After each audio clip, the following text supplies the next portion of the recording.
Salut à tous, j'espère que vous allez bien. Aujourd'hui on va voir comment faire un tas d'objets. Ici c'est les mêmes mais ça peut être des objets différents ou quoi. Mais faire un tas vite fait et bien fait. Alors bon, les mouvements de caméra de mon preview là sont pas super top. J'ai fait ça à l'arrache, je pensais même pas faire une petite animation, mais voilà. Donc là j'ai un petit jouet que j'ai déjà utilisé dans un autre tuto qui vient de chez Quixel. Ben, j'en ai fait un tas, quoi. Voilà, et je vais vous montrer comment on fait ça. Vite fait, bien fait. Alors, avant de créer une nouvelle scène, je vais juste copier mon objet. Ici, CTRL-C. Je crée une nouvelle scène et CTRL-V, je colle mon objet. Vous voyez qu'il est, il faut que je zoome. Il est petit, je vais essayer de déterminer sa taille. Est-ce qu'il fait... Vous voyez, ça c'est un cube de 10 par 10 par 10, donc il fait à peine plus de 10 cm, l'objet. Avant de jouer avec lui, on va regarder comment fonctionnent les outils, voilà, qui sont la Place et Dynamic Place. Alors, si je crée justement, ouais, j'avais un cube de 10 par 10, okay. Je le refais. Voilà, si je crée un cube de 10 par 10, je le mets comme ça, on va juste créer un plan en dessous pour contenir voilà, notre objet. Alors, quand on veut multiplier les objets, on peut soit utiliser un cloneur, soit utiliser ce qu'on appelle des instances. Et une instance, en fait, c'est une copie de l'objet original. C'est-à-dire que ici, dans instance, voilà, quand vous créez un objet instance, si je place par exemple le cube à l'intérieur, là, ici, dans l'objet de référence, donc là j'ai mon objet de référence qui est là, qui s'appelle cube, là j'ai mon cube instance. Dès que je fais une modification dans l'instance, dans l'original, ça fait la modif dans l'instance. On a vu ça aussi dans un autre tuto où je montre comment avoir des textures différentes suivant les instances. Et les instances sont pratiques parce que ça peut être éventuellement des render instances, ce qui fait que quand c'est des instances dans la scène, elles occupent, par exemple, si ce cube occupe une certaine place en mémoire à cause de ses coordonnées, sa texture, etc. Enfin, ses coordonnées, les coordonnées de ses points, de ses faces. Là, en instance, cet objet, c'est une copie, mais c'est une copie qui va se mettre à jour si je modifie l'original. Si je me mets en mode render instance, ça, c'est pas exactement une copie complète du cube original, c'est une référence vers le cube original.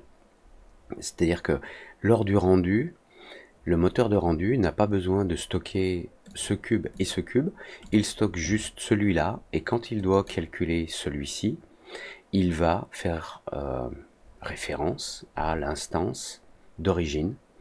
Donc le cube n'est stocké qu'une seule fois en mémoire. Voilà. Alors je reviens sur mon cube original, et puis je vais utiliser la fonction place. Alors place, ça permet de prendre un objet et de le déplacer, comme vous le voyez, alors avec des petites fonctions ici comme pour le tourner, changer sa taille. C'est un petit peu un multi position, rotate and scale. À ceci près que si vous appuyez sur CTRL et que vous le déplacez, vous en créez donc un nouveau, vous relâchez, vous avez un nouveau cube, mais ici dans les fonctions en bas à droite de cet outil place, là je suis en mode instance, ce qui fait qu'il ne me crée pas une copie de l'objet, il me crée une instance. Je peux même le forcer à créer une render instance, donc si je rappuie sur CTRL sur ce nouveau là, je le déplace, je relâche. J'ai maintenant donc la première instance qui est une instance, et le deuxième qui est une render instance. Donc économie de mémoire. Après on peut le modifier à la fin, c'est-à-dire qu'on sélectionne nos instances, et puis soit on dit c'est tout des render instances, soit c'est tout des instances. Mais ce qui est bien, c'est que quand j'appuie sur... Donc, si je prends une instance ici, que j'appuie sur CTRL et que je la déplace, il ne me crée pas une instance de l'instance que j'ai déplacée, il crée une instance de l'objet original, le cube. Voilà. Et donc on peut en placer comme ça un certain nombre. Et alors l'intérêt du truc, c'est que il y a une fonction dynamique.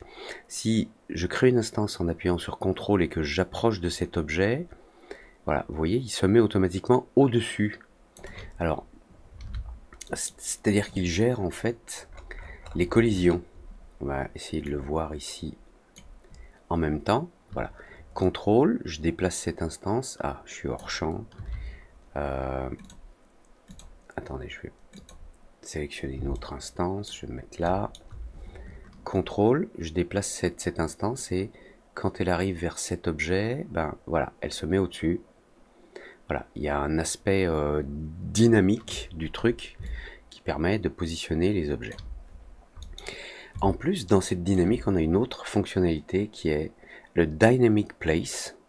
Donc, le Place permet de placer des objets dynamiquement. Donc, voilà, je peux en prendre un. Je dis, bah, toi, tu viens là. Oui, c'est bien ça. Voilà. Et toi, tu viens là. Je prends celui-là. Alors, faut faire attention parce que, vous voyez, celui-ci est sélectionné. Donc, si je clique là, il l'emmène ici. Il faut faire un court clic sur l'objet que l'on veut sélectionner. Un clic court, clic. Une fois qu'il est sélectionné, on peut l'amener, par exemple, ici. Voilà. Je viens de faire une pile. Et on a cette fonction, la Dynamic Place, qui est un petit peu plus pointue, puisqu'elle permet facilement de faire, par exemple, des rotations, de faire des déplacements, en utilisant, les flèches, là, rouges, voilà. Et le truc qui est extraordinaire, c'est quand on appuie sur majuscule et que je la déplace, par exemple, en l'air, si je laisse la touche Shift enfoncée et que je le lâche, il tombe. Il tombe et il adopte une position dynamique dans l'espace. Donc lui, par exemple, je vais le prendre en mode place. Je vais l'amener ici. Et puis, je vais me passer en mode dynamique. Je le monte. Et maintenant, si j'appuie sur la touche Shift, majuscule, si je déplace un tout petit peu en l'air, ou enfin, si je le bouge un peu, et qu'on le lâche, en laissant Shift enfoncé, l'objet est dynamique.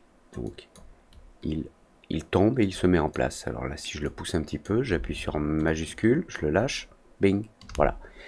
Et le modèle dynamique fonctionne tant que la touche majuscule, vous voyez Shift en bas à gauche de l'écran ici, tant que la touche majuscule est enfoncée, même si je relâche la souris, hop, ça tombe. On peut aussi... alors, le changement d'échelle ici, c'est pas le changement d'échelle de l'objet, c'est le changement d'échelle des objets. Si j'en sélectionne un tas, si je sélectionne mes instances et que j'utilise l'échelle, ça les déplace dynamiquement dans l'espace. Donc je peux essayer de les grouper comme ça, comme ça. Et puis après, si par exemple je les soulève un tout petit peu et j'appuie sur majuscule, je laisse majuscule enfoncé sur le clavier, je lâche et bing, ça se met en place. Si je le monte et que je le tourne un peu, voilà, et je rappuie sur majuscule, je tourne un tout petit peu, je lâche et bling. Et je lâche la touche majuscule pour finir la simulation. Alors, voilà comment ça marche, mais il y a une autre chose qui est importante à savoir, c'est si vous avez des objets compliqués, ou des objets qui ont, alors comme ce petit jouet là, des objets qui peuvent avoir un maillage avec beaucoup de polygones. Si vous avez beaucoup de polygones, quand vous allez même créer un certain nombre d'instances, à partir d'une certaine quantité de polygones, ça devient difficile à gérer. La partie dynamique du placement des objets devient difficile à gérer. Mais il y a une petite astuce, c'est de réduire temporairement la polygonisation, le nombre de polygones. C'est-à-dire qu'on va optimiser notre objet pour qu'il ait moins de polygones, le temps de les mettre en place, et puis après on leur rendra leur aspect original.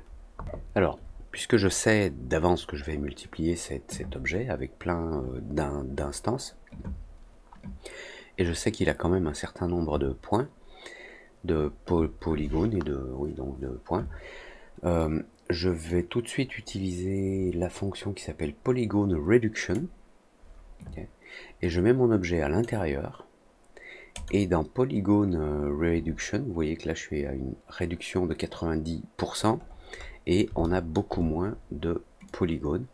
Si je mets la réduction à 0%, j'ai les polygones originaux, et plus j'augmente, et plus il essaye de réduire en faisant ses propres petits calculs qui sont basés essentiellement sur les angles entre les faces. Voilà. Donc je peux monter ici, disons à 90, comme ça j'ai beaucoup moins de polygones dans mon objet à gérer dynamiquement. Et ça n'est pas cet objet-là que je vais dupliquer avec le place, c'est le Polygon Reduction. Donc je sélectionne le résultat, c'est-à-dire la réduction par polygone, je vais sur le module place, la fonction place, excusez-moi, j'appuie sur CTRL, je le déplace. Vous voyez, il essaye de se mettre comme il peut, donc j'en mets un là, j'en mets un là, j'en mets un là, j'en mets un là. Peu importe si je prends l'original ou une instance, voilà, je peux en créer, voilà, un tas. J'essaie d'en mettre un là, d'en mettre un là. Voilà, ça commence à ralentir un petit peu, comme vous le voyez. Alors, je vérifie bien dans mes objets, voilà, c'est bien le Polygon Reduction qui est toujours en instance. Donc là, j'appuie sur CTRL à chaque fois. Donc j'en crée un autre, un autre, un autre, un autre, un autre, un autre. Et vous allez voir après comment on va faire vite fait un tas en brassant un peu tout d'une façon dynamique. Mettre un là, là. Je peux en mettre aussi, alors s'ils sont de travers, c'est pas forcément un problème. Voilà. Allez, encore un ou deux. Voilà, je relâche CTRL. Et maintenant, j'ai toutes mes instances ici. Et donc, vous voyez bien, si je clique sur instance, ça fait référence à Polygon Reduction. C'est l'objet original réduit dans Polygon Reduction. D'ailleurs, si je change son nom, si je l'appelle Poly Reduc, quand je vais dans les instances, on voit que ce sont des instances de l'objet Poly Reduc en mode Render Instance qui fera des économies lors du rendu. Maintenant, je vais prendre toutes mes instances. Donc, je clique sur la première, majuscule, la dernière. Je peux même prendre l'objet original en appuyant sur CTRL. Là, je le sélectionne, lui, en plus. Et je vais utiliser la fonction la Dynamic Place. Et je peux faire différentes choses. Comme, par exemple, utiliser ici le petit carré rouge pour faire une réduction d'échelle. Donc, je les rassemble. Et vous voyez qu'ils se cognent les uns les autres. Je vais les rassembler dans l'axe des Z également. Donc là, il gère dynamiquement les collisions. Alors, ça va assez vite parce que j'ai utilisé une réduction polygonale. Je peux les espacer un peu en hauteur, les réduire encore. Ah, là, je suis en train de les tourner. Alors, voilà, je fais un tas. Alors, ce tas, il n'est pas vraiment fixe. On voit, par exemple, que ce petit jouet-là, il est un petit peu en l'air. Là. Voilà. Alors, il n'y a pas de souci avec ça. Ce qu'on va faire, très simplement, on appuie sur majuscule. On prend, par exemple, la flèche vers le haut. On les déplace un petit peu en haut. On laisse la touche majuscule enfoncée. On relâche. On laisse la touche majuscule enfoncée. Jusqu'à ce que tout soit stable. Voilà, une fois que c'est stable, je relâche la touche majuscule et les objets sont en place. Donc ils sont prêts pour, on va dire, une prise de vue ou une animation ultérieure. Donc maintenant que tout est en place, vous pouvez venir sur votre objet original et soit vous modifiez la réduction de polygone, donc là une réduction de 4,90, Donc je peux la passer par exemple, disons à 70, on va voir ce qui se passe. Voilà, c'est vite fait, hein. 50. Donc là on a plus de polygones, et plus je diminue et plus on arrive vers notre objet original. Alors si on veut directement notre objet original, on peut quand même garder une réduction de 90, et il suffit de désactiver la fonction de réduction ici, et on a des copies de notre original. Voilà. Et maintenant, il n'y a plus qu'à préparer la vue. Allez, vite fait. Alors moi, sous Octane, Octane Dialog, je me crée, qu'est-ce qu'on va faire? Un Environment Sky. Là, je vais choisir une texture d'éclairage. Je vais prendre ça, l'éclairage studio. Ah, j'ai fait une copie, c'est pas grave. Je vais juste le cacher dans le viewport, je le laisse dans le rendu. Ensuite, je crée une caméra, object, Octane caméra, donc j'ai ma caméra là en bas. Ensuite, le fond, je vais peut-être lui faire une texture pour le plan dans Octane. Allez, object, material, create, glossy. Une texture un peu brillante, je vais choisir une couleur comme tout à l'heure. Je crois qu'il fait une sauvegarde automatique. Voilà, c'est bon. Alors tout à l'heure j'avais pris un violet. On peut prendre quelque chose de plus bleu. Hein, bon, allez, je vais refaire un violet un peu dense.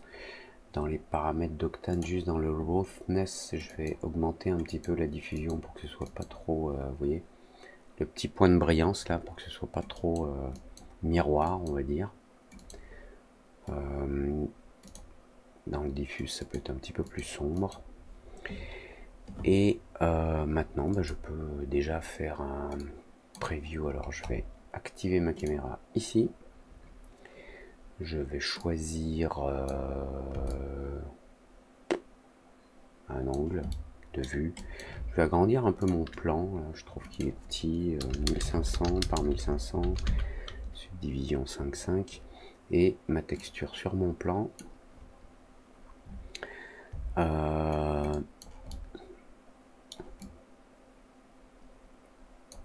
Voilà, bon, je pense que je vais pas faire un truc super top dans l'état où c'est. Il faudrait que je déplace un des objets pour avoir une vue plus sympa. Mais je vais pas trop me compliquer la vie. Je suis désolé, j'arrive pas à trouver un axe de vue qui soit intéressant. Voilà, on va dire ici, surtout pour le point de focal. Alors, dans ma lumière d'environnement, ici, je vais la tourner un petit peu parce que les reflets là derrière, je trouve qu'ils sont un peu forts. Donc, je fais une rotation de ma lumière environnementale, là en X, jusqu'à avoir... ouais, peut-être que ça, c'est mieux. Ensuite, dans ma caméra Octane, ici dans Thin Lens, l'autofocus est activé. Je vais augmenter l'ouverture. Voilà, vous voyez à 0,5 on commence à avoir un petit flou là autour.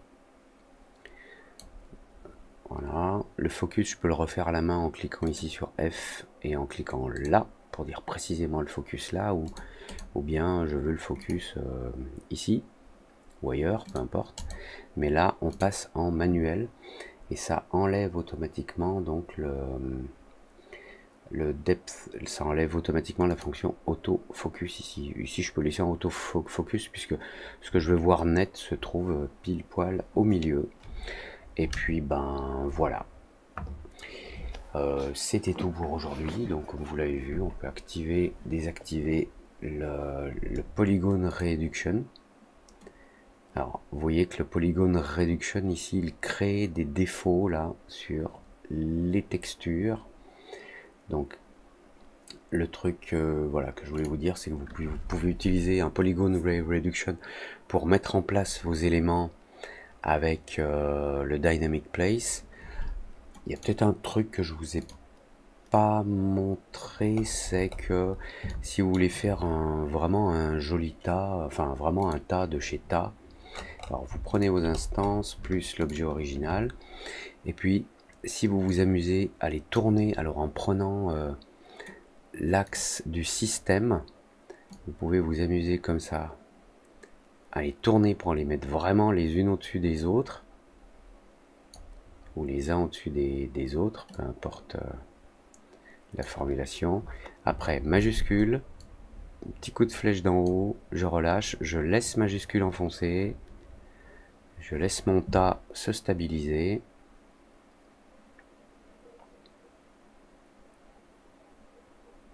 Il y en a un dernier qui bouge là-bas au fond, voilà. Je relâche, et maintenant, je suis prêt à refaire une vue en décochant le polygone reduction. Je vais essayer de faire un zoom sur lui là-bas.